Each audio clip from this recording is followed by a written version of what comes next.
دیکھیں ہمارا دل جو ہے یہ ایک موٹر کی طرح ہے. جیسے موٹر چلنا بند ہو جاتی ہے تو فلیٹ کے سارے کونوں کے اوپر پانی جانا بند ہو جاتا ہے. اس طرح جب یہ دل دھڑکنا بند ہو جاتا ہے تو پورے جسم کو خون ملنا، نیوٹرینٹس ملنا، آکسیجن ملنا بند ہو جاتی ہے. اور اس کی مثال اگر سادگی میں آپ کو بتاؤں تو عام طور پہ کوئی پنکھا جب سٹارٹ نہیں ہو رہا ہوتا، اس کا کیپیسٹر خراب ہو رہا ہوتا ہے تو آپ کیا کرتے ہیں؟ آپ اس کو وائپر مارتے ہیں اور وہ پنکھا گھومنا شروع کر دیتے ہیں. آپ کی گاڑی صبح جب سیلف سٹارٹ نہیں ہوتی تو آپ کچھ لوگوں کو ساتھ لیتے ہیں تو وہ دھکا لگاتے ہیں، یعنی کہ اس کا جو آٹومیٹک سسٹم ہے وہ ڈسٹرب ہو جاتا ہے. جب دل دھڑکنا بند کر دیں تو اس کے لیے ضروری ہے کہ اس کی دھڑکن کو بحال کیا جائے. اس دھڑکن کے بحال کرنے کو کہتے ہیں CPR، کارڈیو پلمنری ریسسیٹیشن. آپ صرف اتنا سمجھ لیں کہ ہم نے دل کی دھڑکن کو بحال کرنا ہے. عام طریقے سے جب دل دھڑکنا بند کر گیا ہے، دل رک گیا ہے، خون جانا بند ہو گیا ہے، آکسیجن جانا جسم کی حصوں کو بند ہو گئی ہے، اور اگر 6 منٹ کے اندر دل کی دھڑکن کو بحال نہیں کیا گیا تو اس آدمی کی ڈیتھ ہو جائے گی.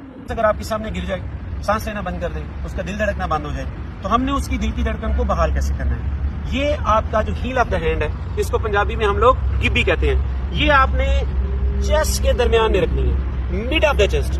تو کراس بنا لیں، اگر نپل لائن کا یہاں پہ کراس بنا لیں تو آپ نے اپنے دونوں ہاتھوں کو ایسے اوپر رکھنا ہے. یہ ذرا غور سے دیکھیں، ہاتھوں کی پوزیشن دیکھیں، یہ ذرا میری کلائیوں کی پوزیشن دکھائیں. آپ نے اپنی کلائیوں کو لاک کر دینا. تو ہم کیا کر رہے ہیں؟ ہم دل کی دھڑکن بحال کر رہے ہیں جو عام طریقے سے کسی بھی وجہ سے، کسی پرابلم کی وجہ سے رک گئی ہے. تو ہم نے کرنا کیا ہے؟ ہم نے 1 منٹ کے اندر کم از کم 100 سے 120 کمپریشن کرنی ہے. کمپریشن مین دبانا ہے، لائک دس. دیکھیے گا، مجھے دکھائیے گا ذرا. 1 2 3 4 5 6 7 8 9 10 11 12 13 14 15 16 17 18 19 20 1 2. آپ نے CPR کرتے جانے ہیں، اور اگر آپ کے پاس کوئی اور فرد کھڑا ہے تو آپ نے اسے کہنا ہے کہ وہ فوری طور پہ 1122 پہ کال کر دیں، یا وہاں کی جو بھی کوئی ایمرجنسی سروس ہے اس کو کال کر دیں. جو امپورٹنٹ بات ہے وہ یہ ہے کہ آپ نے CPR کے اس عمل کو، چیسٹ دبانے کے اس عمل کو آپ نے روکنا نہیں ہے، اور آپ نے یہ CPR کنٹینیو رکھنا ہے.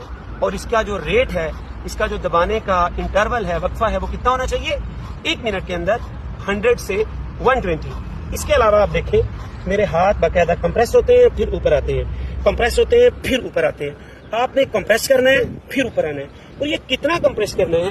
یہ کم از کم 2 سے 2.5 انچ تک آپ نے کمپریس کرنا ہے. اور آپ نے یہ عمل، دل کی دھڑکن کا بحال کرنے کا عمل، اس وقت تک جاری رکھنا ہے جب تک مریض زندہ نہیں ہو جاتا، یا اللہ تعالیٰ اس کا سانس بحال نہیں کر دیتے، یا کوئی ایمبولینس سروس نہیں آ جاتی. ایک اور بڑی امپورٹنٹ بات ہے، اگر کوئی شخص ڈوب گیا ہو اور آپ اس کو باہر نکالیں تو ڈوبے ہوئے شخص کا CPR یعنی کہ دل کی دھڑکن کی بحالی آپ نے زیادہ دیر تک جاری رکھنی ہے. یعنی کہ آپ نے 2-4 منٹ میں یہ نہیں سمجھ لینا کہ وہ بندہ مر گیا ہے، بلکہ اس کو زیادہ دیر CPR کرنا ہے. کیونکہ ڈوبے ہوئے شخص کو جب CPR کیا جاتا ہے تو انسانوں کے اندر ایک عمل ہے جس کو کہتے ہیں میمل ڈائیونگ ریفلیکس، کہ وہ شاید زیادہ اس کو CPR کرنے سے اس کی زندگی لوٹ آئے.